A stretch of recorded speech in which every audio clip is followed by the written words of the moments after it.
Hello everyone and welcome to today's stream. We have ourselves a very fun couple hours ahead of us. We have, as you can see on your screens right now, rounds 1, 2, and 3 of this round robin tournament with our very happy playing teams. Right, we have Team Sith Happens, Leftovers, Gnar You Not, and Hohhot. I can only hope I can pronounce Hohhot properly, but as you can see, we have a round robin tournament of, I believe, 4 of our best teams here. They will go through 3 rounds of playing against each other, and then round 3 will be able to crown our winner, or maybe play some tiebreakers, only if we are lucky.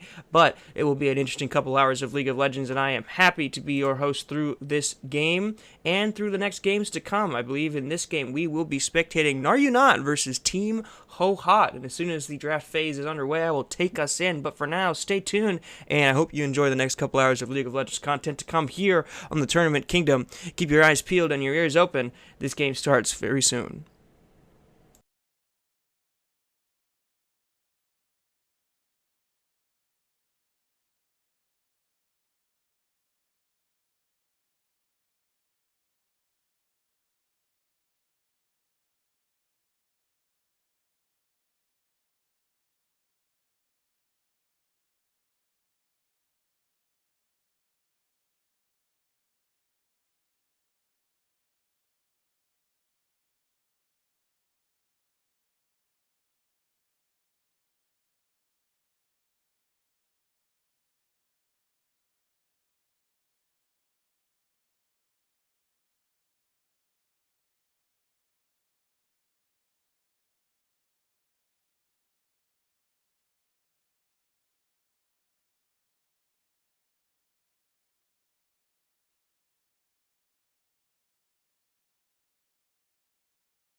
All right, we are into the draft and ban phase here in round 1 robin. As I mentioned before, if you are just now joining us, we are spectating Gnar You Not versus Team Hot. I can only Hohot, I believe. My inclination to say hot, but Hohot will work just fine. So far, we're looking at some of the bans. Banning is always an interesting element of the draft phase.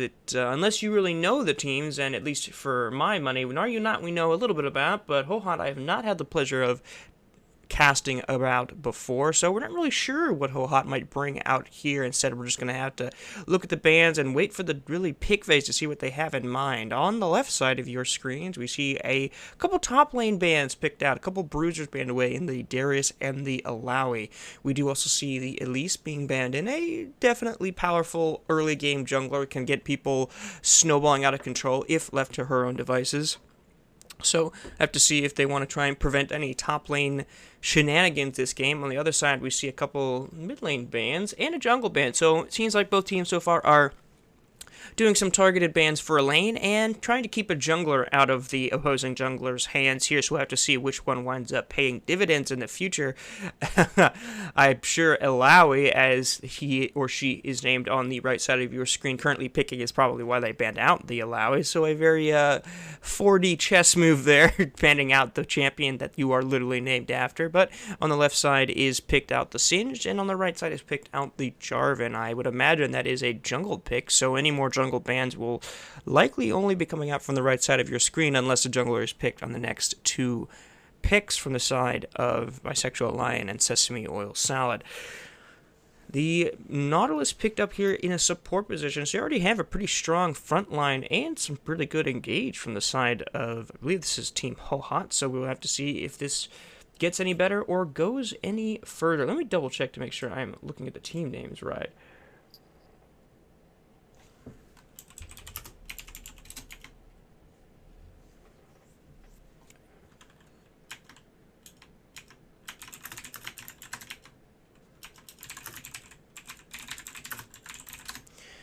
Alright.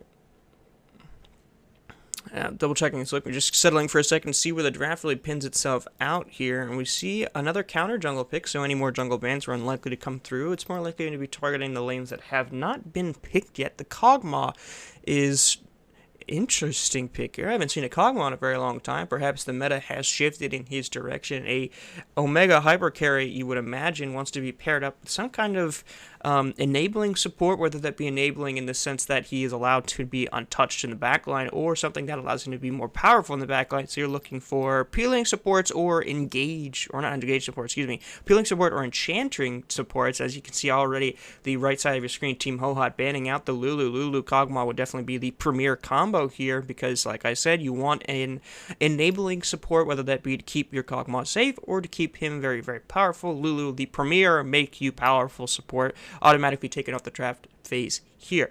And it doesn't hurt Team Hohot, as their support is already picked, so some pretty intelligent drafting and some convenient draft scenarios here. However, they have not picked an AD carry, and Team Gnar have immediately bent out the vein, trying to ban away any bad matchups for their Kog'Maw. Kog'Maw is typically, regardless of what comp he's in, he is usually a hard win condition, because if your Kog'Maw is not ahead or winning, he can be a bit of a detriment unless you're able to scale up to something like 30, 35, 40 minutes. So we'll have to see if he is able to provide the value here, as Team Hohot pinch the other side of the matchup that has not been picked yet by Team Gnar. They ban out the Victor. 2 bans of the picks not made yet, and Team Gnar decide to ban out 2 AD carries to try and make them force Team Hohot onto something that they're not necessarily comfortable with, or isn't as good into the Kog'Maw matchup as they would have liked. 10 seconds left on the pick phase here. We'll see if they lock in a support, or not, excuse me, not a support, on an 80 carry pick here in the next 5 seconds to go. There it is. It is the Ezreal. Ezreal, a very, very safe laner, unlikely to lose lane very hard, not without jungler intervention, can certainly E away, and the Nautilus can definitely keep him safe by simply standing in front of him, and he will certainly be hard to get on top of unless Singe just absolutely runs him down. He can E over the pillar and E out of Kog'Maw's really relatively violent range, and actually the Kog'Maw Ashe picked here. Now, the double AD carry meta is a very interesting one, and some will say it is a symptom of a misincentivized priorities and what actually makes a good lane duo. Double AD carry just means you will have absolute priority in the wave. You can poke, you can push the wave faster than just about any other character in the game if it was just a usual support, and that means that they get better priority on roams, better priorities on supporting their team, and first dragons, which are in this meta is incredibly, incredibly valuable. So double AD carry meta is what is currently prevalent and is being picked here. Still, you cannot go wrong with the old tried and trusted tank or enchantress support with a solid AD carry, which has been picked by Team Hohot here. So we'll have to see whether the new kids on the block or the old school will be able to prevail in this bot lane battle of ideologies. Final picks to round out the draft phase. We have the Cassiopeia for the mid lane. We'll be going up against the Lissandra, 2 very solid, adaptable but solid mid lane picks here. Lissandra definitely more based around engage. Cassiopeia could dish out the consistent damage, control mage style. And finally, paired alongside that, we have the Mordekaiser. Mordekaiser will be able to pick at least one of these champions, can certainly isolate the Kog'Maw until he builds a Quicksilver Sash to get himself out of there, or perhaps he runs Cleanse just to get him out. I don't remember if Cleanse still works on a Mordekaiser ult, but we will have to see. I imagine running Cleanse would actually be a pretty good choice in this game, being that he's paired up against the likes of the Lissandra, the Nautilus, and the Mordekaiser, so it might be a opportunity to run Cleanse and let the Ashe take care of the heal for now, but we'll have to take time and see as we're getting into the 3-minute delay. We will now get into a 3-minute pause as we deal with the spectate delay, and then we will be into the game of this first round robin of Gnar versus Hohot. Stay tuned.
Apologies for the technical difficulties, folks. Spectate bug is a son of a bitch, but we are about to get into this game in a few seconds.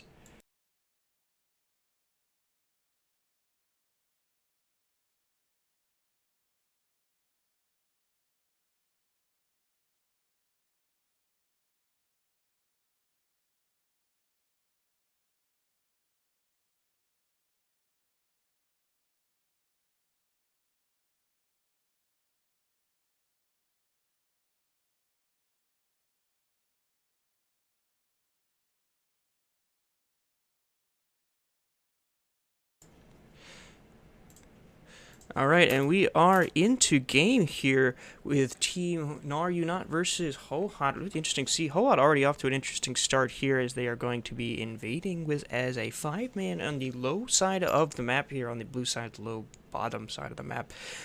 I have to see if they catch anybody out. The Ash might be subject to some danger here as the closest proximity, but will immediately suss out the invade with a good early ward and some early poke. So the damage war already being won on the side of Team Gnar. So I have to see if that advantage stays the same or if anything goes awry in their plans in the meantime. So, kind of rehashing some of the topics we talked about in draft phase, as well as looking at some of the summoners here. And I believe, they might just be spaced out incorrectly in terms of their position, because I can't imagine that's an Ezreal mid versus the Lissandra AD carry.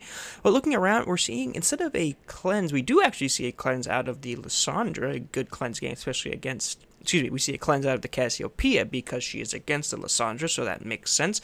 We do see the Kog'Maw actually with the teleport instead, prioritizing some early lane advantages, being that they want to push up and gain lane advantage, given that they are running double AD carry and will be wanting to come back to lane as fast as possible to maintain that advantage. Makes a lot of sense. The Ashe with the exhaust will be looking to exhaust whoever dives in and tries to create problems, whether that be maybe when she's locked in the Death Realm with the Mordekaiser. Wow, you'd think I'd remember the name of a champion I played a lot back in the day. Or maybe trying to exhaust the Lissandra from doing a lot of her incredible burst damage that she is still well known for. So we'll have to see which summoner decisions will pay out in the long run. The Singe taking the Ghost makes a lot of sense for him. The Nautilus is actually taking a lot of punishment down in the bot lane, but it is given in trade for the early lane priority. It's interesting to see double AD carries being pushed in as hard as they are, although Nautilus definitely if there had to be a counter to double AD carry, Nautilus would be on the top priority list for being one of them. His hard engage can get on top of a squishy carry and pretty much guarantee their demise if it is not treated carefully. The only issue is that if you do not complete a kill on double AD carry, they will run you back down with the damage because they will have more to put out over a long period of time, whereas you are likely out of damage at that time. So we'll have to see if that decision making in draft phase really pays off, but still priority for the bot lane of Team Hohot, and already using that priority to zone out the bottom lane out of some very significant XP. The hook goes in to try and secure something, but hits a minion. Not much will come of it. Shield go down, and a little more damage taken. Looking around, it'll be interesting to see if we actually pan to the mid lane here. We see a possible gank coming in. It actually does manage to come in. Does not land the knockup, but he has to burn the cleanse to try and KO alive. Maybe looks for a trade kill. Flashes in for it. Does manage to get it. Does he have anything else to secure it? I imagine the Q will just seal the deal. Almost maybe had enough to secure a second kill, but a good gank unfortunately turns around as a simple 1-for-1 for the side of Gnar. I believe that would give them priority as the Cassiopeia managed to secure the first blood, so more gold for them, and currently a neat little 200 gold lead. So double AD carry is still being pushed in. Believe double sums blown from the Gnar mid laner here, and only the teleport burned in contrast for the Hohot team player in the mid lane. So, to see what happens, the Singe doing his usual scumbag Singe things, proxying the waves, gets all the minions he needs, and then decides to just execute to the turret. So, doing what he would typically do. We see the Lissandra on the lower right side of your screen on the mini-map was actually roaming up to dissuade the proxy and just managed to burn a little bit of time, see if she gets back. Maybe missed a couple minions in the tower while Cassiopeia managed to secure the push here, but now we see a gank in the bottom side of the map. Bisexual Lion will actually interrupt the hook. Very well done by him. I believe this will be enough to run them down unless he's going to be forced to burn a flash. The Cassiopeia is here. Very well timed roams here. We have to see if it trades anywhere further. The Trundle probably goes down to the Ignite here. We're just going to see where the kills go, and if it's trade, counter trade here, just like they're playing chess, and now it is a 2v2. 80 carries versus mid laners. Lysandra is going to have to avoid the damage. It actually has to flash out. Now it just leaves the Ezreal to try and trade against the Cassiopeia. The flash tries to come in to actually block the Q, but it doesn't happen, and I have to imagine the ghost of the Lysandra passive manages to secure on the Kog'Maw, and overall, I believe a lot of back and forth there, and I believe the advantage goes to Team Hohot. The initial play was very good, but Lysandra brought so much value, brings so much value in those early fights, because if she secures a kill, her passive will mean that she does even more damage. If she can secure a second one, it just becomes a disaster. So, good early play, but the champion difference in these early skirmishes manages to net Team Hohot an early advantage here of a neat 800 gold lead at just over 5 minutes.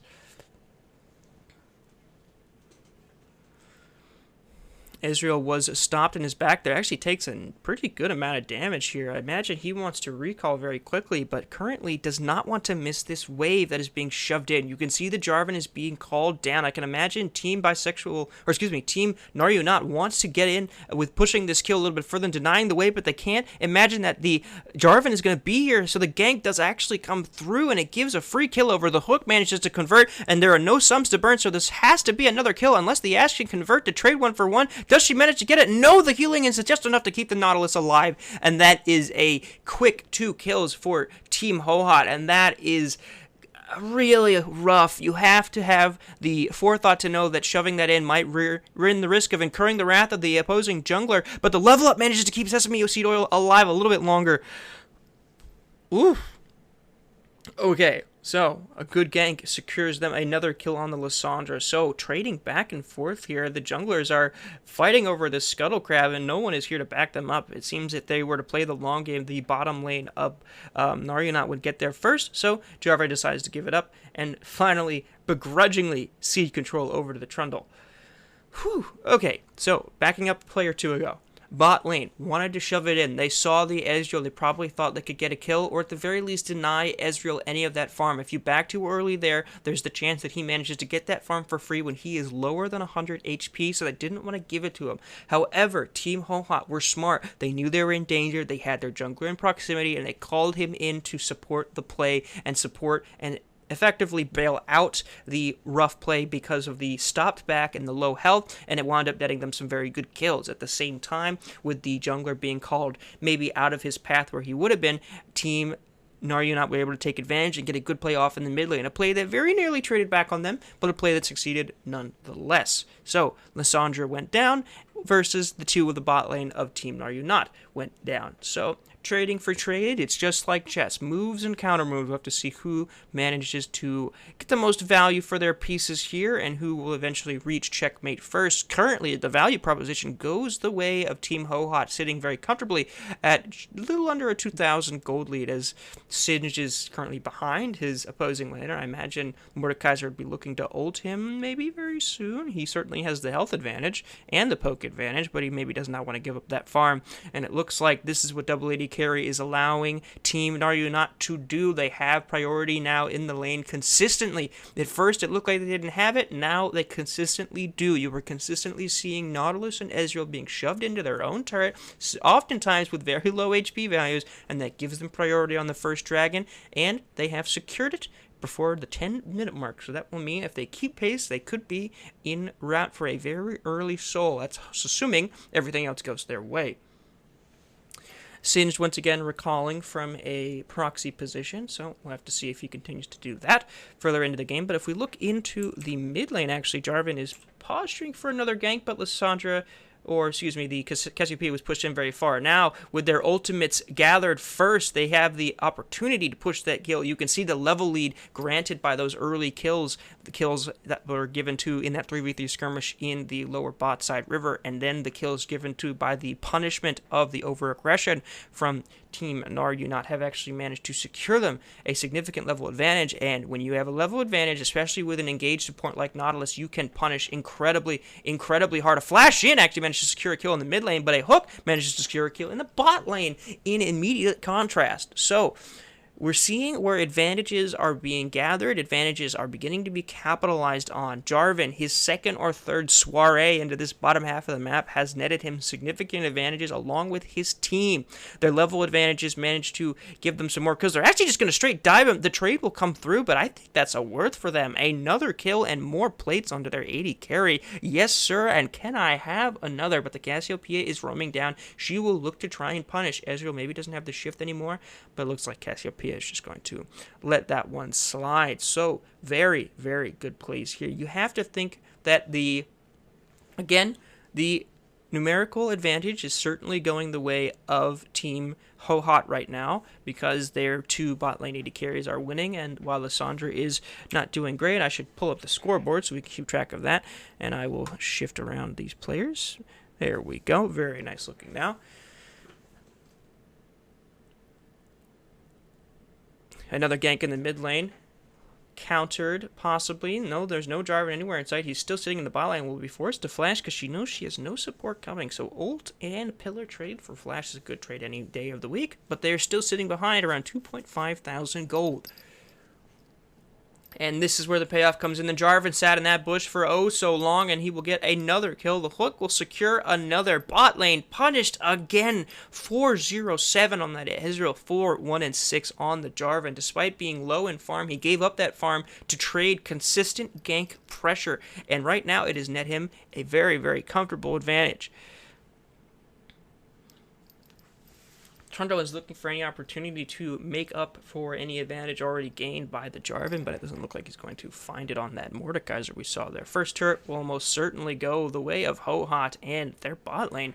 A very, very strong setup here for the bot lane AD carries, and he will be very hard to get on top of outside of a Singe. Singe will have to be running in deep. Any amount of CC, you'll have to hope that if Ezreal is ever close enough, maybe Lissandra can land a root on him, or maybe an arrow can be landed to stun him up for something close to an eternity. But even still, Ezreal is a very elusive, very safe AD carry, so it will be difficult to land any engage tools on him outside of a pillar or maybe a running down by the Singe. So we'll have to see how this goes. But speaking of the Singe is currently in a bit of trouble here. Lissandra will have enough CC to keep him in place, and the the Mordekaiser are not far behind. In the meantime, we're seeing an engage in the mid lane. A good sidestep actually blocks the knockup, but just as we were talking about, the arrow hits the Ezreal. If he can get one more Q on her, the CC is not enough. Actually, it is enough to keep him alive a little bit longer. In the meantime, Singe is in the death realm. One more auto will do it. The flash away. Maybe the Q secures it. Not quite. He's too fast. He gets away just in time. A very good play, but the Ezreal comes out of absolutely nowhere and snipes the kill. He is emoting thinking he was out, but it was not enough instead. Both kills go the way of Team Hohot, giving them a 14-6, giving them the kill lead and a solid 5k gold advantage. Even in the mid lane, Bisexual Lion trying to gain any advantage he can, but the Jarvan is here again. He is here to capitalize on any over-aggression that exists, and they will secure another kill. Ugh, it's just rough to be in Team Gnar United's position. They know they are struggling to get any advantage or foothold. They are just beginning to bleed a little bit, and they're trying to stem the bleeding. They're trying to push any advantage, but the Jarvan has consistently been there. He says, you want to be over-aggressive? That's okay. I'll gank you, and I'll net another kill. And with the Dragon coming up, you have to imagine that they are in the position to be there first. The Mordekaiser are already moving down. All the pieces are currently in place. We'll have to see if they even bother to contest it. It is only second Dragon. Does Gnar Unite go for another trade, or do they decide to play it patient, to not get any dangerous, any more scary? It looks like it's already just about down to nothing, so it looks like they will just give this one up. I think ultimately that's a smart move. They do have a strong scaling composition, especially with the Cassiopeia and the Kog'Maw, so I do not think there is any reason to really start fighting for second dragon of all things. They already had the first dragon, so they're at this point only tied. Going even in trades when you are behind is most of the time a pretty good place, because when you're behind you expect to be taking losing trades, so even trades are never a bad thing when you're in a position like this. However, they are still in a rough position, and we'll have to see how they decide to pull themselves out of it. Taking a quick look at the gold leads here, we're seeing about a 300 gold lead difference in the top lane, a 2,000 almost gold lead in the jungle. solid, close to 1,000 gold lead for Gnar in the middle, so playing around their Cassiopeia would definitely be a play here, and almost 3,000 gold difference between the Ezreal and the Kog'Maw, so definitely seeing where the advantages lie. Playing around your strong suit is what Gnar needs to do, and is what Hohot have been doing. Their bot lane has been allowed to flourish in this game, and we'll have to see if they are allowed to flourish any further. It's a rough proposition to be in for Team Gnar. They definitely need to find opportunities. So looking at the gold graph, Cassiopeia is probably going to be your option here. Still puts out a lot of damage, and even in that 3v1 we saw in the mid lane where the Cassiopeia did go down to the three of them, she almost traded on 2 people. Excuse me. So if she is allowed to do her damage without being, I don't know, against 3 people versus her lonesome one, then I imagine she might be able to turn this game around if she can get on top of some vulnerable carries. But she does have the cleanse, which will mean that Mordekaiser cannot simply ult her out from being the problem. But that's once every few minutes for a summoner, and I imagine there will be times where she will not have that available. So either way, positioning will still be important.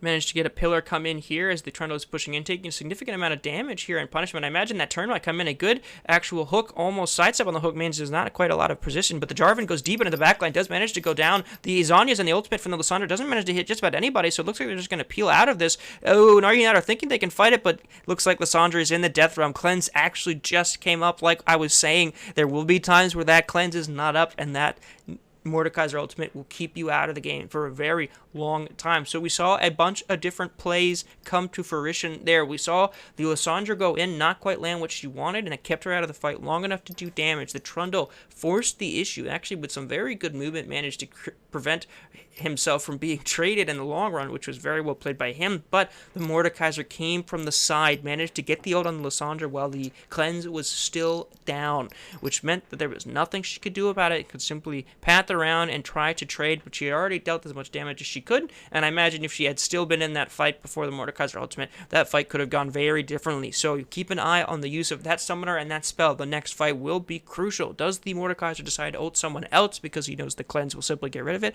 or maybe the cleanse doesn't affect the Lord ultimate at all and it's simply for the Lissandra? I do not know. We will have to wait and see. Next fight will be very interesting as an Ashe ultimate flies towards the pit. It's a zoning ultimate. It asserts dominance.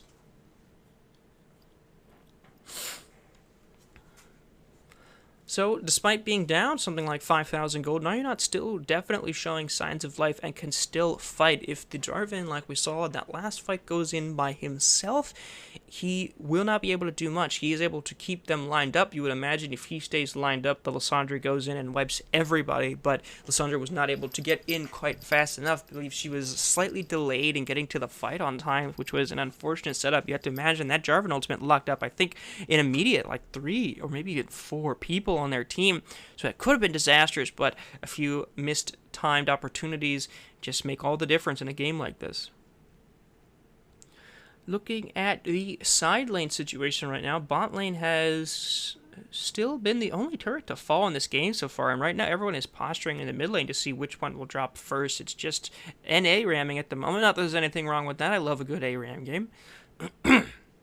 But we'll have to see who breaks first. This is much more of a stare down, and despite having the significant gold advantage, it is not clearly going one way or the other. Unless they get a really nice pick out right here on Bisexual Lion, they will burn the ultimate to secure it, and now the jungler is dead. That means it is on to the Rift Herald. Not necessarily an objective to die over right now. It's just an objective, not necessarily the Baron I was scared it would be. Has not quite spawned yet. It's not 20 minutes. We have a minute and 30 left to go on that. But now, where do they drop it? The jungler will probably be up in time for the dragon that's about to spawn if he books it over there. But you have to imagine they pushed this wave, they dropped the Rift Herald, and they immediately rotate over to Dragon. They trade it for maybe even getting both the turret and the Dragon. We'll have to wait and see. The jungler is up in exactly a minute. If he books it, he might get there in time. It looks like Team Gnar are positioning for a fight here. They don't want to give this one away. We'll have to see what they decide to do. They're positioning like they have a contest here. Maybe just some poke over the wall and they go for a lucky steal. But maybe they get one extra kill here. Ooh, the shield comes up just in time. It's not quite enough. Does they go for anything more interesting than that? No, it doesn't look like it. They were just going for for a lucky steal, almost converted on a kill actually. But now they're looking to poke and push them out of this advantage. This might actually give them positioning on the mid lane push. They might try to even take something. They have to be careful though about the re-aggression. They don't want to be caught out. And now, speaking of caught out, the Mordekaiser has been flipped into enemy territory. Does he ult to get away here to keep himself alive a little bit longer? Yes, he does. He is now in the death realm. He is now buying time, trying to wait. He's looking for a flash. It looks like the Singed flash of all things. Where does he think the Mordekaiser is going to go? He finally positions to the wall to make the flash, and one more Q and Ghost is going to secure it. And now it looks like with Baron spawning in just under 10 seconds, it is now Hohot who are down a player. Do they decide to capitalize it? No, they don't think so. Or maybe the mid push is what they are after. Singed pushing in the top lane. They know Ezreal will not, or when Ezreal responds and they see him on the map, they will know he is not there in the mid lane. But instead, they are playing smart. Team Gnar decide to avoid any possible engage that might come. You see them immediately before even Nautilus and Lissandra showed up. You see them backing up because they do not want to be caught with their pants down, and they will go to reset with any gold they still have left to spend.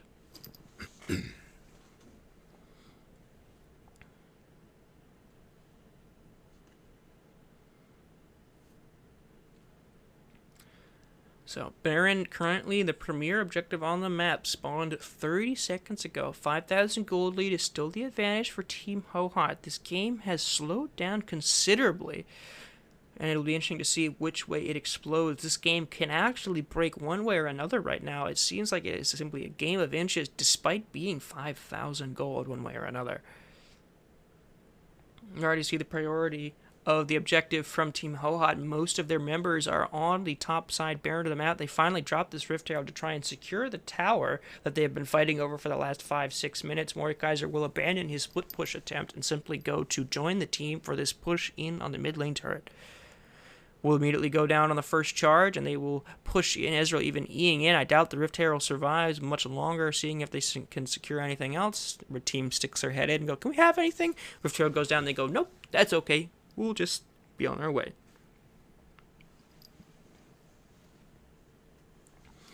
I imagine, unless there is a good pick to be had here, we will likely see nothing but posturing for the next couple minutes. Unless they get a pick, they move to the Baron, or a good enough of a fight to go to the Baron, but likely just posturing. They look to see a pick here, and they find it in their actually enemy's jungle. They manage to get onto the Lissandra, burns the cleanse to get away, and it is immediately traded back onto the Lissandra. They were driving onto the Cassiopeia. Lord help me if I can't get those damn names straight. And the Jarvan actually managed to get Rianjay. Sesame Seed Oil was too aggressive. Thought that she had a play there, but it did not. But now the Kog'Maw is able to just spit all the damage he wants from the backline, and now it is the red team who are in trouble. They have to see if they can get out of wide. Nautilus is doing the fancy feat. The flash in from the Ashe. Again, the over-aggression bites them in the ass, and it is a 2-for-1 for the side of Hohot, but the health bar advantages are not there. They're not in a position to capitalize. A game of inches, I'm telling you. And even now, despite the health bar disadvantages here, they still find it in their hearts to fight. Tournament King reminded me to bring up objective timers, a very smart move on my part.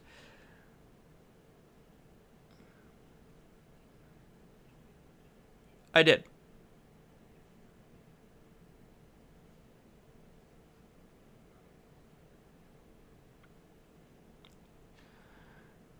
Looking at the current state of the game, it is still a game of inches here. Currently, those extra kills in that red side jungle skirmish was enough to push it to about 6,000 gold lead. Bisexual Lion maybe looking for a pick here onto the Lissandra. We'll have to see if anything really comes of it. He sees the recall happening and will move to delay. He thinks he has a fight here, but I believe Lissandra still has her ultimate. This trade may not go his way, decides to give up on it. But now the dragon is spawning, and it will be the next objective on the map. Do the teams decide to trade objectives? Which objective has priority here?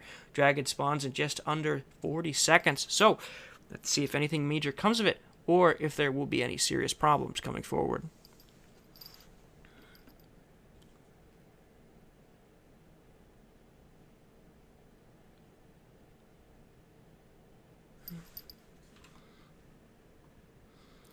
They're pinging the teleport. They know Mordekaiser can respond faster than the Singed does, so it is a effective, long unnumbered fights as the Trundle happens to get caught. The flash out does keep him alive, but they're still fighting outside. The Mordekaiser taped into the mid lane, so he was trying to provide pressure. The Singe, actually, with all the time provided to him, did manage to burn his ghost and get down here first, but it still means it's going to be a fight, a 5v5 over the dragon, and here we go. The Singe is running in. He's looking for a priority target, but instead he is put into the death round by the Mordekaiser. It is now a 4v4 for the next few seconds, and it's enough to secure the dragon for the red team. They finally pop out, and now that Lysandra is deep in the backline, doesn't quite find a target that they're looking for. Instead, will simply get on top of the Singe. Again, not a target they want, but now the Lysandra and the Kog'Maw, or excuse me, the Cassiopeia and the Kog'Maw are doing the damage they want. They flip into the Nautilus, will try and secure the support kill. Very well done. The Jarvan goes in with no support at all to really help him out at all. Maybe he secures a kill onto the Ashe. The flash in does happen. He's just too tanky to go down. I thought for sure that was a death sentence for the Jarvan, but he simply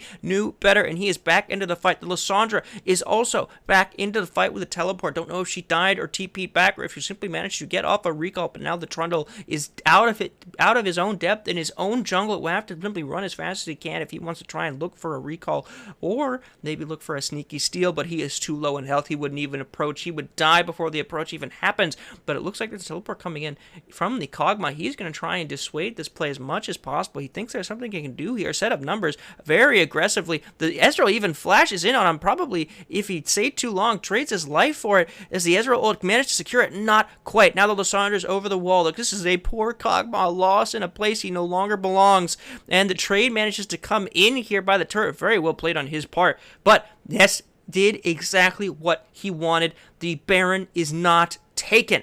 That is a trade, a 1-for-1 trade to save a Baron when you are down 2 players. That's a trade you'll take every day of the week. Whew.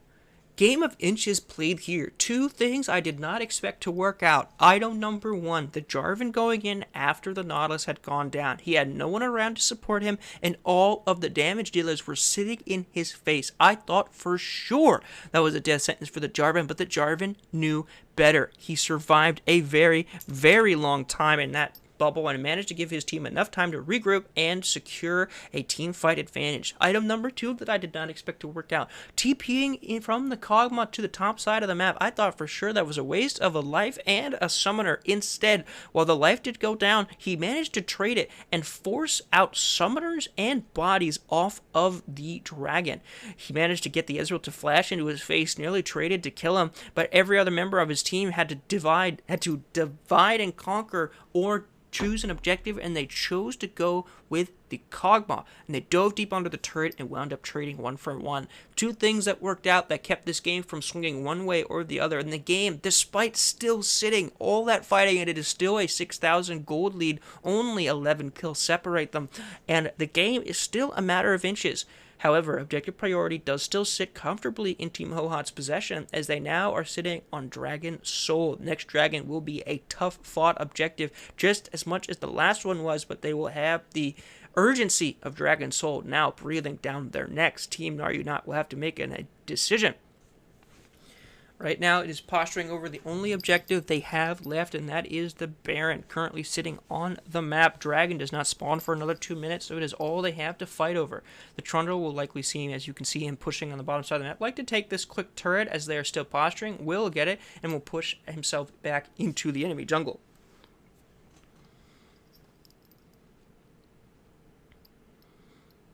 A lot of posturing, a lot of chess moving, trying to find a good position and seeing who can capitalize on it first.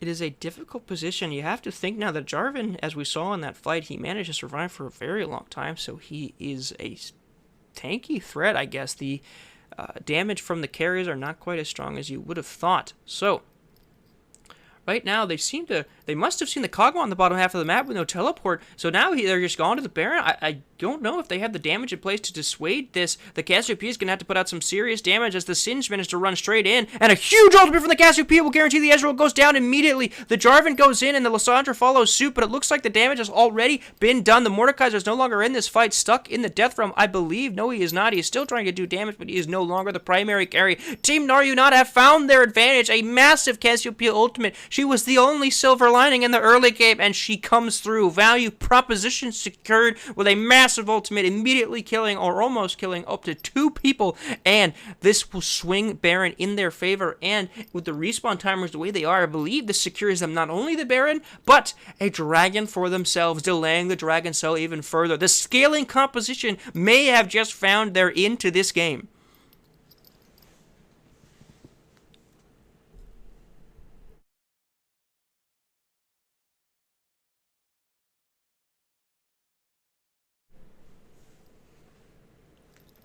As you can see, they all decided to opt for a recall, so instead it will simply be a mad dash to see who can get to the Dragon Pit first. Right now, Team Naryanot seems to have the advantage, but Mordekaiser, being the last one to respawn, will have teleport, so he can arrive to the fight, if even a little bit late.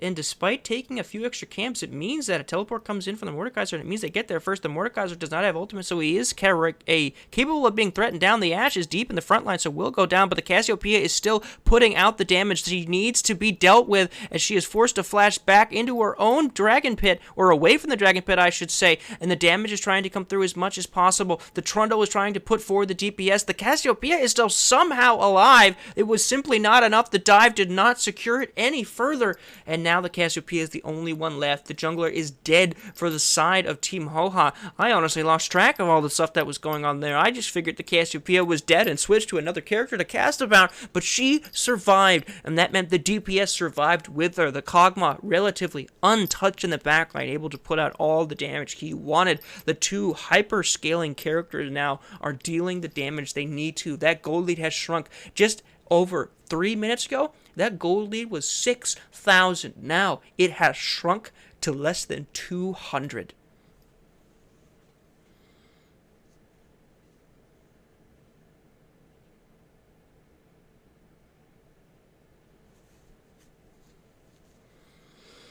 Looking at the state of things, oh, how the narrative has shifted. The scaling composition seems to have finally come into their own. Team Hohot prioritized the early game, and they did an excellent job. They were in the driver's seat, but the posturing managed to delay them for a long enough time, and they traded even against Team Naryanot for a long enough time that it wound up no longer being a fight in their favor.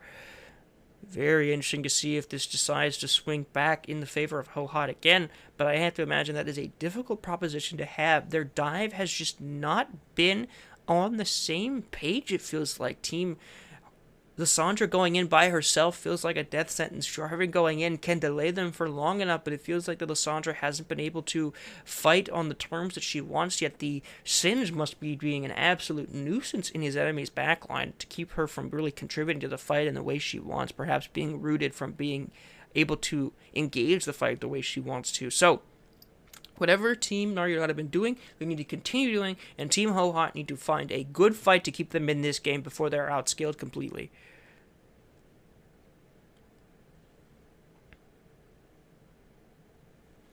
No objectives currently on the map. The first objective that will come up will be the Baron at around 2 minutes and 50 seconds from now, so we'll see if that becomes the next objective to posture. I imagine both teams are simply saying, don't get caught, let's play safe, or they're saying, let's look for some picks. Let's try and influence a gold lead here, try and make a difference. Ooh, some good Ezreal poke onto the Ashe there.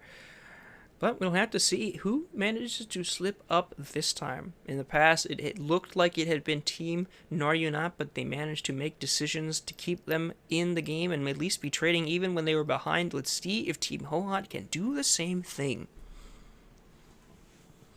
Ooh, a ghost is burned here from the Singe onto the Mordekaiser. The Mordekaiser is currently a bit out of position, but both junglers are here to support. He can ult to keep himself in the game a little bit longer, but that is a teleport coming in from the Lissandra. The Trundle just decides to bail out to make any difference that he can. A counter-teleport is coming in from the Kog'Maw, and the Singe is very tanky. He is still alive, but he's immediately jumped on top of the Kog'Maw, I should say, and it looks like the slow but sure damage over time is enough to just take down the Mordekaiser. The Lissandra follows suit, and the Jarvan shortly after. The Nautilus is just here to say he was here to participate, and now the Ezreal is the only man left, and currently the top lane is looking ripe for pushing, so I imagine this might just be an inhibitor take for the side of Team Naryanot.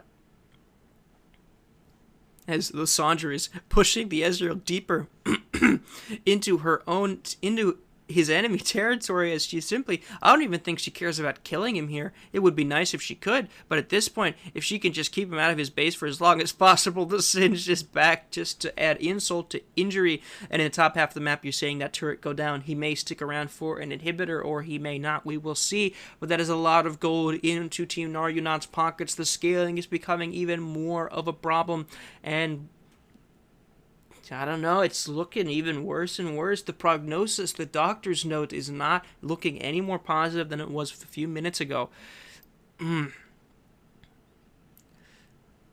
So, if I were the doctor here, what would I say was the symptom of failure that came through in that top lane skirmish? Because it did start out looking really good. Team Hohot had the first teleport. They got to the fight first. You even saw the Trundle bail out on the fight, leaving the Singe for dead. If I had to give you an answer, I think it is the fact that the damage over time from the top lane duo, which was effectively the fight that was there, it was a 2v2 against the Singed and the Trundle, and the Mordekaiser and the Mordekaiser and the Jarvan, the 2v2 over sustained damage at this point, because everyone is so tanky, being burst damage is no longer very good for you. The sustained damage over time is better. Trundle, better sustained damage than the Jarvan. The Singed, maybe not better sustained damage overall against the Mordekaiser, but still manages to put out better damage just because he was kept in the death realm and is able to just run around and be a nuisance. The arrow does not manage to land on anybody there. So, in essence, the 2v2 damage is better on the side of Team Gnar Unot at this point, which meant they were able to stay in the fight for longer, and Singe was able to be tanky enough to keep them in the game for longer. The game is... I don't know what just happened to my game there. We're going to hopefully tab back into it, because a big fight is happening, or nothing is happening, and they just managed to take the Baron for free. Or, excuse me, the Dragon for free. Might be setting up for a final push here. 4,000 gold lead. I believe that is the biggest gold lead that Team Gnar Unot have had this entire game. I'd love to see the gold graph after this. I imagine it went down and is now currently going back up in their favor. A bit of a mountainous gold lead. I imagine there's a big red side chasm in the gold graph and is currently being overcome at the moment.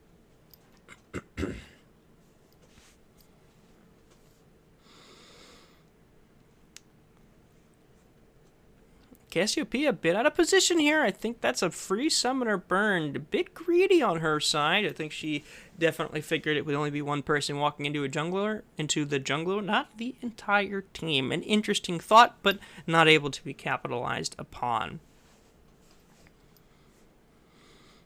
And now we see blue team just trying to take over the map, clearing the last of their jungle camps, clearing the last of the waves, and simply letting the game come to them. It is certainly in their hands right now. They have priority, they have the wards, they know exactly where they want to be and how they want to play this game. We see Lysandra forced to match the bottom side push so that there is no split push threat here, even though while Singe is certainly not a split push threat, he is certainly pushing in waves that need to be answered here, because they can become a problem. Currently a 5,000 gold lead worth of a problem, or can get even bigger.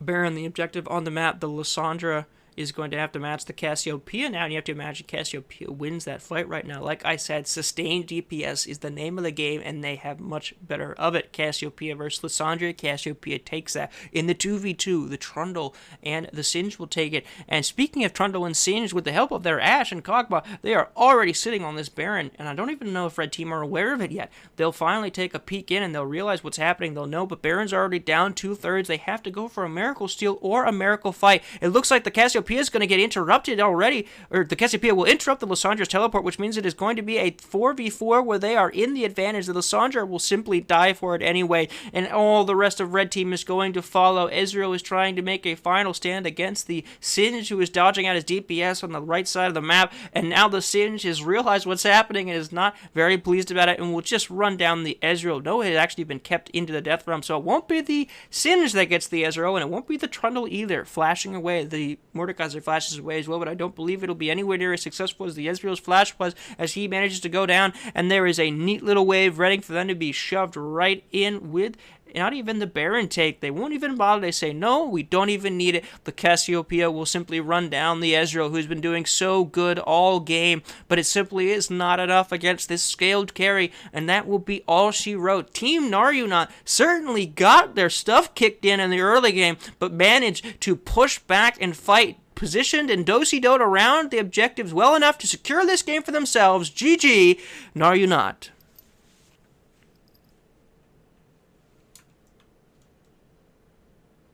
Thank you, everyone, so much who have kept us so far. We'll be slowly but surely moving into round 2, depending on how quickly the last or the other unspectated game has ended. We'll be coming up with very shortly the round 2 game spectate of this tournament on this March 18th. We'll stick with you, and please stay tuned, because the next game starts very soon.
Alright, we're immediately into the next game of the round robin.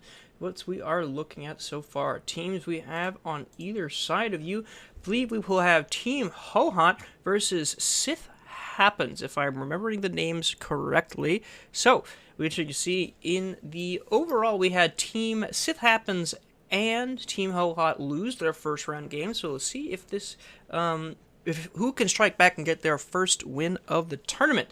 Thus far, we'll have to see how the bands shake out.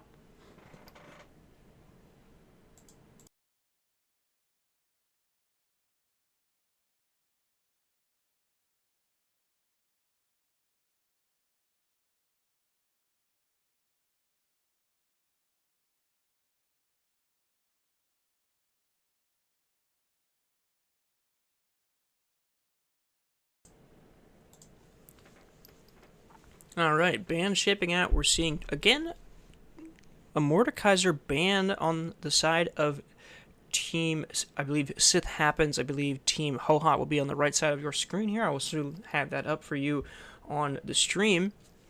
But we're seeing another Mordekaiser band out from, or being targeted band away from them. I imagine there might be some high master. Maybe they're concerned about it cucking something in their draft phase. We'll have to see what comes through. A Lasange, or excuse me, an Elise ban, again, from the side of Team Sith Happens against Team Hohot. I have to get their name straight. Good lord. And then, eventually, Locked in is the Jarvan. Jarvan banned away again. Interesting. Instead of the Darius, and it looks like the Darius is maybe picked up here, seeing if that's anything interesting banned away, or if there's a reason it was banned away in Game 1. We will have to see if Team Hohot managed to prioritize it despite Illaoi and Darius. If that is a matchup to be played here, does the lock-in come through? Not looking like it is. No, it's swapped to the Yorick at the last second. Interesting. Okay. Yorick is definitely a split push threat, so he will certainly be pulling someone's attention away consistently throughout the game if he's allowed to be a problem. And even if he's not a problem, you leave him alone for too long, he'll generate his minions and he'll shove onto a turret so fast it'll be gone in an absolute instant. So he'll certainly be drawing away pressure for someone to respond to, although in a 1v1 scenario, I am uncertain if he really wants that. Yorick's gameplay loop is typically to lock someone up in his thing and let his little minions go to work over time. Illaoi was very happy to have you standing right next to her. She'll land your E and ult and QER and you're dead. So I don't imagine Yorick will be looking for a 1v1 fight here, but rather just to draw pressure away from the rest of his team. And on its split push factor, we have to see if he's able to capitalize on that gameplay loop here. Locked in otherwise, we're seeing two mid lane champions locked in. Diana versus the Syndra. My name's, he literally says the name right there. I'm like, I know the images. I know the name's based on images, and I stared at that image for a good couple seconds before that name came in. But Syndra and Diana played against each other respectively. Syndra, the more mid-range control mage herself, still can put out some decent burst herself. Diana definitely wants to dive in and get on top of anybody, but will certainly have issues doing that against the Poppy. You know who else will have issues doing that? The Akali. Looking at the picks on the side, I believe that Diana is not in fact going to be in the mid lane. It will be a jungle pick, especially with the Akali, which will likely be taking that mid lane slot instead. Both of those champions will struggle to get their job done with Poppy. Poppy, a very intelligent counter pick against the dive comp that is currently being shaped up against Team Hohot. Next bands coming through, currently unpicked. We still have the AD carry and jungler position, unless that Poppy is in fact going somewhere else. Excuse me. The unpicked characters right now will be the support and AD carry positions, unless that Poppy is going support, and we are only saying top, mid, and support from the side of Team Hohot. And on the side of Team Sith, we have Illaoi, we have the top, mid, and jungle to see what the picks shape out to be. Double supports banned in the last round ban phase of this game thus far. We have to see who decides to make the decisions here. What AD carry or support, or maybe even jungler, depending on what flex they go for. Poppy can play both roles fairly effectively, so we'll have to see where they decide to send it. That is a jungle Poppy if I've ever seen one, because I doubt the Nami is taking her place in the jungle. So let's see what AD carry counter pick is saved for the side of Team Hohot. And on the left side of your screen, Team Sith will have to show their hand here. What bot lane duo do they go for today? Morgana, a good starting pick. Avoid any CC that might come through, as Team Hohot certainly has a lot of it. But Team Leona instead, another dive champion against the Poppy. They seem to say, if once you don't succeed, double down. So we'll have to see if the double down works out here. What AD carry do they pair along with a dive composition like this? It'd be interesting to see. Jhin is an option, certainly doesn't need to be very close to you to support. It has decent range and can support you from the back, so will be a comfortable place for him. And the Lucian, an elusive champion to get on top of, mobile as heck, will be an interesting champion to get on top of. So we have two very distinct identities. It is the double down composition from Sith, saying if they could get on top of you, they will kill you, versus the adaptive composition that Team Hohot have built for themselves. The Lucian will be able to stay out of trouble. The Syndra will have to be playing very smart, but even if neither of them can do their job, the Poppy is there to keep them safe regardless. And Nami herself can provide some very decent counter engage and heal herself. So we'll have to see whose game plan works out the best. Is it the double down from Sith, or is it the adaptation from Team Hohot? You'll have to see, as we are 15 seconds away from the 3-minute delay. Stay tuned. This game is going to be fun. Stay with us.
All right, everyone, welcome back to this game here in round 2 with our nameplates up and our excitement peaked. We are here to see who can secure their first win in this 3-round round-robin tournament. We have Sith versus Team Hot, and we'll have to see who will come out victorious this time around. Going over some of the draft points we talked about. On the right side, we see an adaptive team, definitely built around the aggression that they saw being drafted by the side of Team Sith. We have some elusive carries and elusive members of the team coming around from the side of Team Hohot, able to survive and maybe avoid some of this engage or at least stay out of their ranges. On the other side, or excuse me, before I switch to the other side, we also have, if all else fails, the Poppy. And Nami will certainly be around to dissuade and ruin any engage that Team Sith might try to do. And as we just said, Team Sith is all about engage. Even with the Poppy showing, they opted in to double down even further with the Leona. So we have to see if that decision decides to pay its dividends in this game. But so far, we are 1 minute and 40 into this game, and it is already going to be interesting.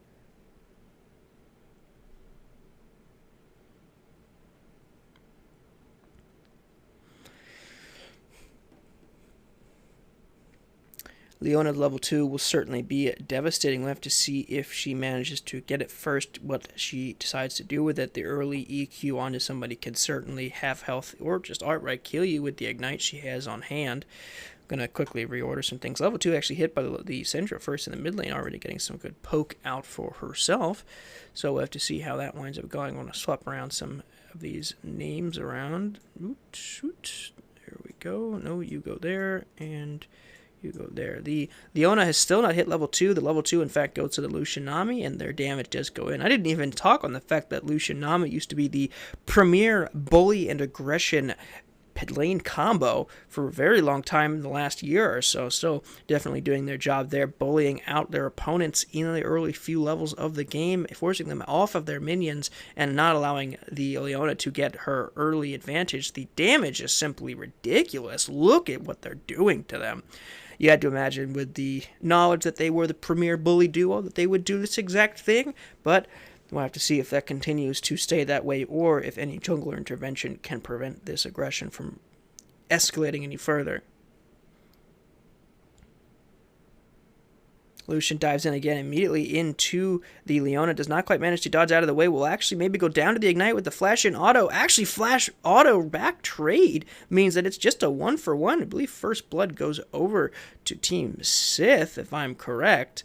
It might have been Team Hohot. I'm genuinely not sure. It felt like they died at the exact same time. But either way, a 1-for-1 trade. The aggression simultaneously netting dividends, but also the over-aggression being punished very effectively by Team Sith here.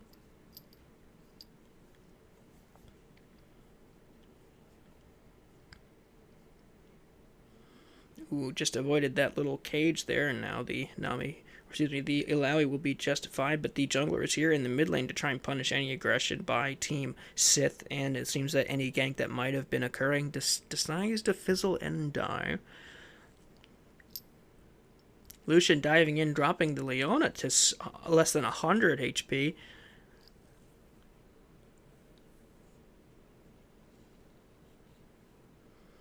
The Syndra has certainly been dealing out some poke damage as she manages to flash back under her turret to avoid the aggression from... she may have just had to flash from the Akali damage alone, but even so, the Diana certainly would have secured some kind of kill there. The Ghost will finally go in, and you get to witness my favorite minigame in all of League of Legends, avoid the tentacles, whee! But instead we're going to watch the... Ooh, that almost looked like something bad, but a really great double stun makes like something could happen, but the Akali decides to go in to force the trade. She had to have imagined that her death was simply imminent, so goes for the trade. I don't think Hohot imagined that to happen. It looked like they were bailing on the play regardless. But either way, a trade does happen. Akali did forfeit her life for the 1-for-1, and either way, the Lucian roamed up with the priority allowed to him by his bullying tendencies. And either way, another 1-for-1 and only a 200 gold lead to speak of, currently sitting in Sith's pocket.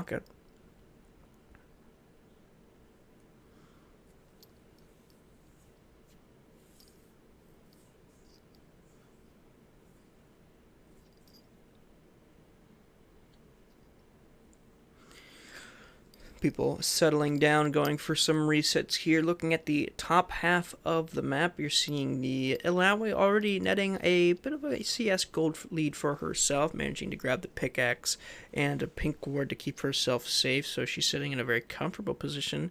If we currently look at the gold lead, yeah, everyone's gone for their resets. TPs have only been burned by the Yorick, so the Illaoi will have a good reset, or a quick reset. You can see that the quick reset from the Yorick has netted him a level lead already, which will mean he will get priority on shoving in this wave, and probably a better reset for it.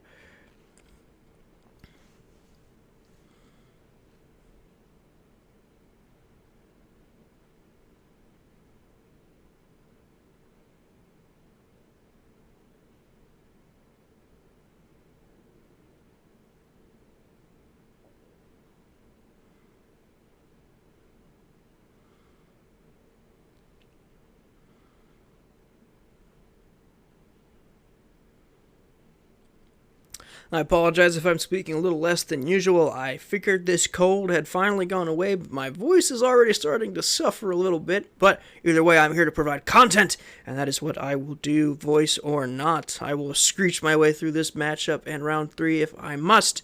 Speaking of screeching their way through this matchup, the Syndra has managed to roam her way up here and maybe be looking for a dive here. Diving a Illaoi is a high task indeed. The extra healing keeps her alive a little bit longer, but the flash in guarantees that he gets the kill, and then the trade. The tentacles might even trade it even further, but the Syndra is certainly going to get out alive as long as she is cognizant of the tentacles after her. But now the Jhin is left all alone. The Lucian figures he does not have it in him to chase it any further and will simply let him go. But you can see the threat, the imminent threat that the Lucian Nami will constantly pose on you if you are left alone. So he cannot be alone. He must be babysat.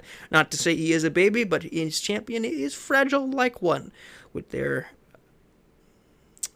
current situation being what it is.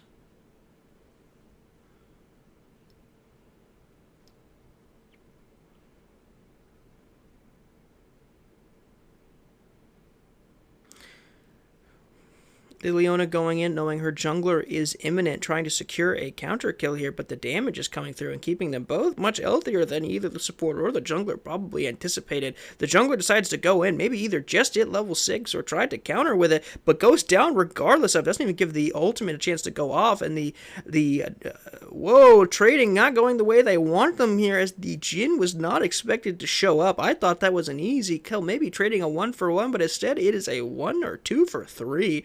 Not a good trade you want when you have your Jhin now sitting at a 4-1. That baby is not as soft as you thought he was 10 seconds ago, now that he's got 3 kills sitting under his belt. They netted in something like 1,200 gold, 12,000 gold's a lot more than that.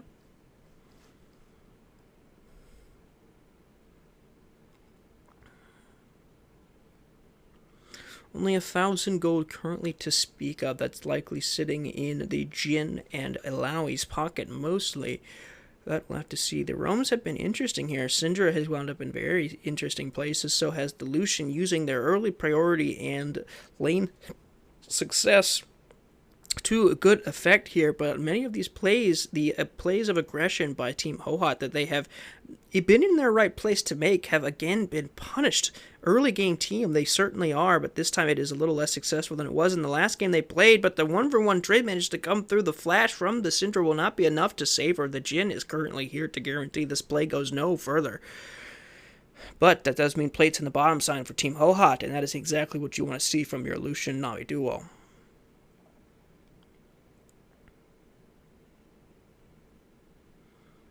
Ooh, Lucian playing with fire here. He feels invincible, dodges the CC, and will currently be engaging the fight even further. Lucian doesn't seem to think we still have a fight here, but the Nami thinks we does, and the Lucian begrudgingly decides to play with them. And there we go. It's an easy 2 kills. The Poppy just there to add insult to injury, and this will be even more plates for your Lucian Nami.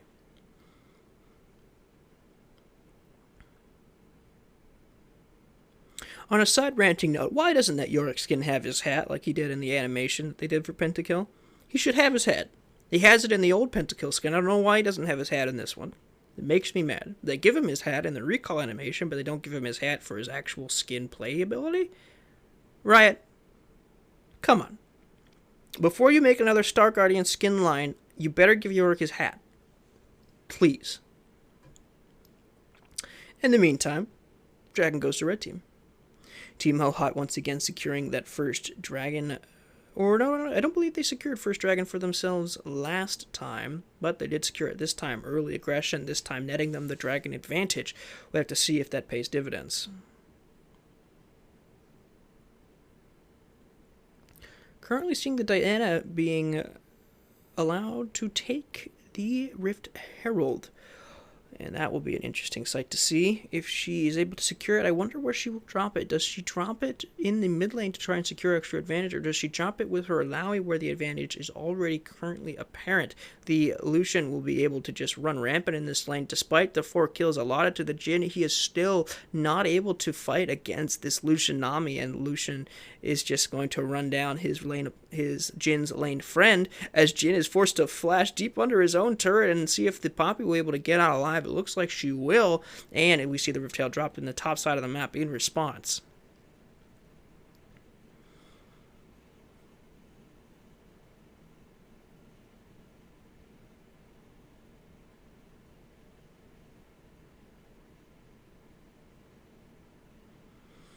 First Earth will go the way of Team Sith, which is good to keep them in the level, good to keep them in contention for the gold lead, but still, this tower will go down and guarantee that a little over 1,000 gold lead will be sitting comfortably on the side of Team Hohot's pockets.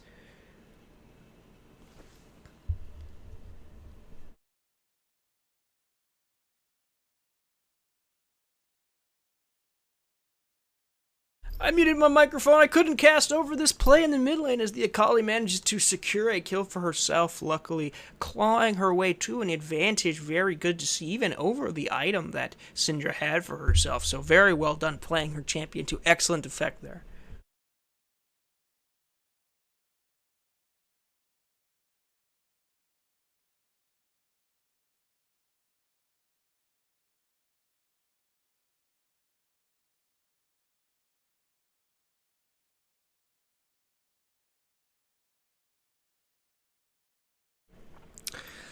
Ooh, taking a look at the state of the game, the Lucian Nami have been allowed to flourish and are currently banging on the doors of the mid lane, while the bot lane from Team Sith are doing the same on the bottom half of the map, being allowed that privilege that the fact that their bullies are no longer shoving them into a locker. The Lucian Nami are currently not present in their lane. In the other side of the map, the only map undiscussed very much thus far, the top lane is currently the Nami show. As I mentioned, the Nami's definitely has fighting priority over the Yorick. The Yorick's gameplay loop, or the thing he wants to do, certainly counter but what Nami wants to do. So not able to fight him, will simply have to sandbag this lane as much as possible to keep her from becoming any more of a threat than she already is in the side lane. Looks like down in the bottom half of the map, we're seeing maybe a bit of a pick out coming through. The Jhin caught in a bad position, already dropped to low health, will probably get shoved up against the wall and taken for his lunch money yet again. Let's see if the Leona has to suffer the same fate, as it looks like she's going to be run down, ulted by the Poppy to keep her in place for a little bit longer. It doesn't seem like the cavalry is going to get here soon enough, and even though the Akali does eventually get here, her friends are already dead.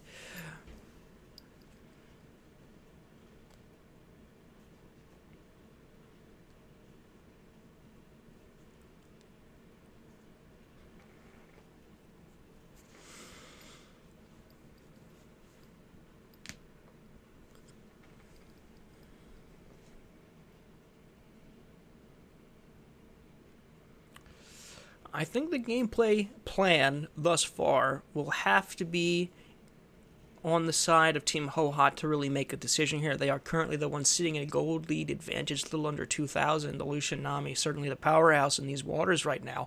And they're just doing what they think they should do. They should be doing a bit of a wrecking crew job, but they've been anticipated by Team Sith. That's exactly what I was going to recommend. They have to anticipate the aggression that Hohot is putting out because they know they are currently in the driver's seat. Flashed in from the Jhin. Was meant to drop the Lucian low, but now he is sitting in his backline and see if the Nami does actually manage to snipe the Nami out. A good stun, snipe the Lucian out because of a good stun on the Nami, keeping her from blocking the Lucian, and a really good flash. I thought that flash play was over-aggressive, but they managed to secure it. The stun, the sidestep is not enough. The Lucian will go down, and now the cavalry has arrived this time for Team Hohot. We'll see if the Leona will go down for the sins. Yes, she will. And despite a good over-aggressive punish maybe not over-aggressive, but a good punish from the side of Team Sith is then counter-punished by Team Hohot, as you would have expected them to do. They would not allow their Lucian to go down without a fight, and he certainly did not.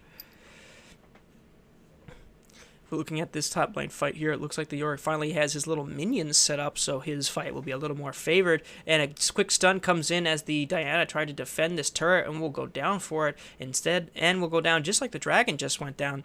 And now the Lucian's here to back up his Yorick friend, and the Illaoi will be forced to flash out, if I can keep these names straight in my head.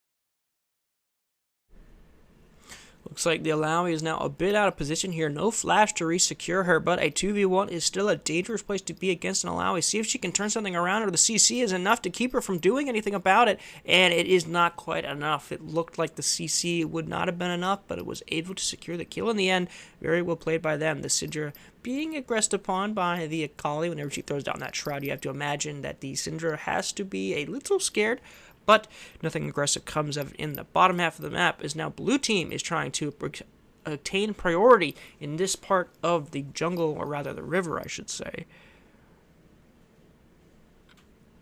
Lucian dashing in, 2 hits with the Nami, dropping the Lucian dropping the Jhin down to less than half of her health, while the Diana is dropping the Syndra down to similar health values on the other half of the map, and will secure this kill. The shutdown going over to the Akali is a great place for that money to go. So seeing a bunch of different objectives being secured at the same time, a bit of a bailout from the situation York was in, and then the Lucian causing aggressive in the mid side of the map, doing his job well, but then the Diana punishing this Syndra on the side lane. She was in a long lane situation, and the Syndra managed to get caught out by the Diana looping around in her own jungle. That jungle needs to be properly warded against plays like that. You only see this one pink ward sitting in the bottom blue, in the red side blue jungle. So we have to see if that punish is adequately responded to and not repeated. But now it is the Lucian Nami against the Illaoi. We'll have to see if it is enough, or if the ultimate is going to come through and translate something. It's not even going to come out. A very good sidestep and CC from the Lucian Nami combo. They have played this combo before, and they are very proficient at it. Well done by them.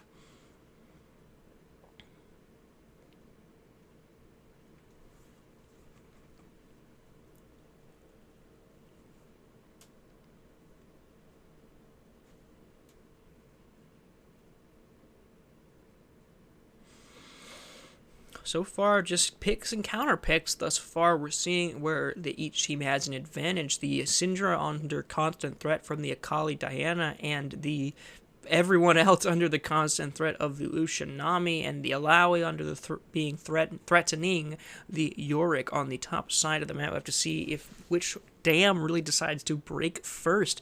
Despite 2 levels of aggressive play favoring both the despite there being 2 avenues of pressure versus the 1 avenue of pressure from Team Hohot still seem to be firmly in the driver's seat with just under a 3,000 gold lead. The Lucian Nami certainly putting in the work to guarantee that they are there. The Poppy has certainly also been helping, comfortably sitting at 4 kills to 1 death and 4 assists. But we'll have to see which one will come through in the end. I'm not sure who the scaling really favors here. They both seem to be early to mid-game players, but I imagine that Syndra in the later ends of the game will be devastating, as will the Akali. So we'll have to see which composition just manages to play themselves out better, as the Lucian blind checks into the enemy jungle and gets immediately punished for it. The Leona manages to land a stun. The Jhin root does not come through, but the Akali is enough to guarantee you don't need a root when they're dead. And with the Dragon coming up in just over a minute, it might be enough to secure priority, but the Lucian will be up in time, so it may not secure much at all, but a tower does go down in response in the top half of the map.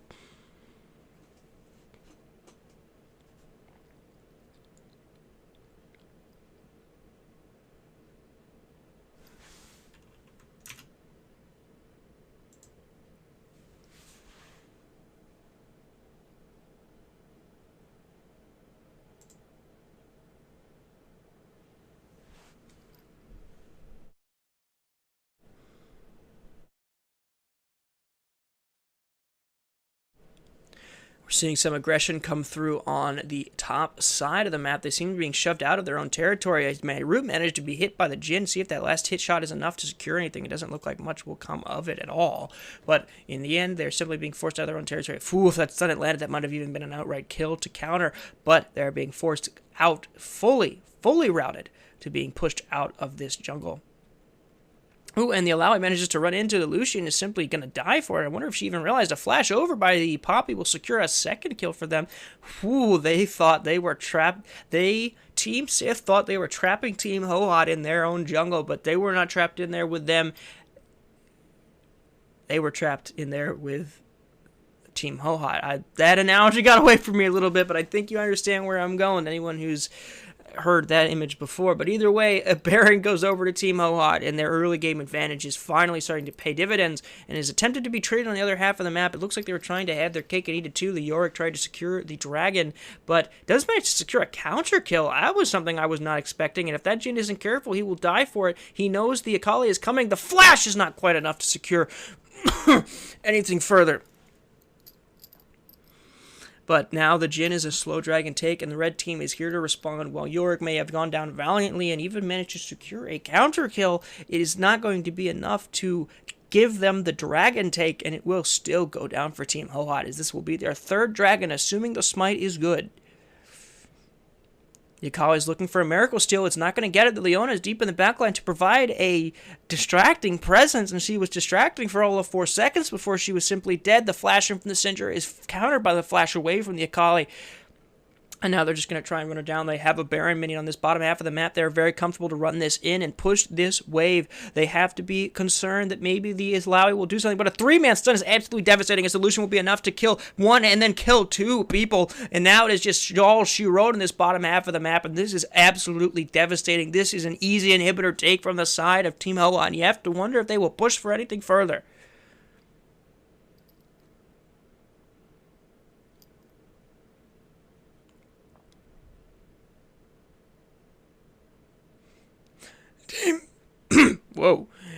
Team Hohot is going to be pushing onto this inhibitor here. Do they decide to go for anything further? It is only 5 seconds on the Jinn, but they are feeling good, feeling confident. The Lucian goes in for some quick half damage on the tankiest member of Team Sith's lineup, and they're still feeling like they have enough damage, and enough health bar value to push this even further. The Lucian will be in their face, taking that extra turret, and they figured that's enough. That's all they got, but now they're looking for a counter fight. Team Sith does not want to let this go. This is their home, and they're going to fight for it, but the Team Hohot does not seem to agree with them. They're going to take them for everything they have. The quick dodge for the Cinder onto the Jinn. Root will guarantee no further aggression comes. Now Team Hohot smell blood in the water, and they're looking to push them out, but so does Team Hohot. Who is trapped in here with whom? Both teams posturing like they're ready for this fight, but Team Sith have the most to lose if they do not secure it. The flashing by the Jinn does not secure it, and he goes down for it. A desperation play to try and force them out. A hero play attempt is not going to net them anything further, and they're going to try and push this game even further in. Leona is shoved up against a wall and subsequently killed for her sins. She's been dying for those sins all game. Not necessarily sins of her own, but sins that she is trying to keep her team alive, and she is going to go down for it regardless. The Akali manages to secure a counter kill, but the Lucian will take her down. The Zanya will keep her alive a little bit longer, but she is the last man standing. There is no happy ending for her, and with Baron on their back, they're going to secure this final tower and surely secure the Nexus. It was a valiant effort. Team Sith stuck to their guns all the way through from draft to Nexus, and while the Lucian is dead. The Lucian dies to the Jinn, and maybe this Nexus does not quite go down right when we thought it would. So this game will certainly be around for another couple of minutes. We will have to wait and see. Whew, I thought that game was over, and then Jinn just decided to put a bullet between Lucian's eyes, and we'll have to see if this game goes on even a little bit further.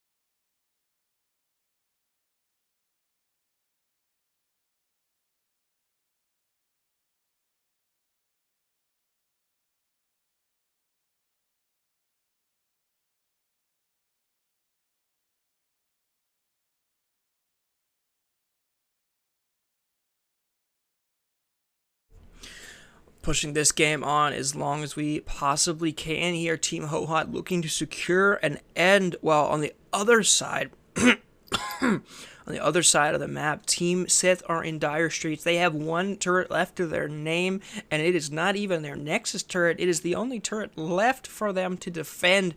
Other than that, then the Nexus is the only thing they have left to keep alive. In order to keep themselves in the game, the dragon is spawning in little under a minute, but you have to wonder if Team Hohot even need it. As the Diana is caught out, they did not expect her to be here. They thought this jungle was free for the taking, while the Diana tries valiantly to get a counter kill. It doesn't look like it's going to happen, and now Jin is deep into the depths of despair as the Sindra nearly secures the kill, and the Poppy will simply finish it off for her. They send the Leona back to camp, which isn't going to be a long walk, but it's dead nonetheless, and the Kali is still stuck in the gates of hell. Thanks to the Yorick himself, will be sent back to damnation, as now there's nothing left. They even decide to take this inhibitor just for good measure, even though they know they don't need it. And a flash route in from the Sindra will guarantee that the Leona finally goes down after a quick walk back to camp. And while Team Sith stuck to their guns, it was the adaptation by Team Hohot that secures them the first win of this round robin. GG.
You're about to be. 3, 2. Hello everyone, a quick update on things. I am unfortunately losing my voice. While I may think I am super, I am indeed human. So we will be making a quick transition. Thank you all so much for joining me. As always, my name has been Miguel Bloomberg, and while the spirit is willing, the body is not. So I will be sending it over to my good friend, and in fact, connoisseur of this tournament, Mr. Tournament Kingdom, and we will be quickly taking down the stream, and it will be fired right back up in just a couple seconds from his point of view. Please stick around and enjoy his cast. I'm sure you will have just as good a time, if not better, and you will see our final round of this round robin tournament and any tiebreakers that currently still exist. So please stick around. Thank you for joining me for this half of the stream, and I send you over to 2K in just a few minutes. Thank you,